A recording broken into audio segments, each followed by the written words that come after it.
कापेला नौआ त कापेला बरुवा, कापेला कुल परिवार, कापेला कुल परिवार।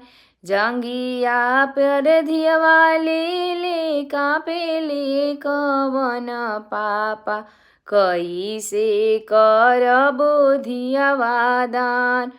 खोरवनी बेटी दूधावा पियवनी, दहिया खियवनी छालीदार, दहिया खियवनी छालीदार। गोदिया से बेटी भुइया ना उतरनी, बबुआ से अधिक दुलार, बबुआ से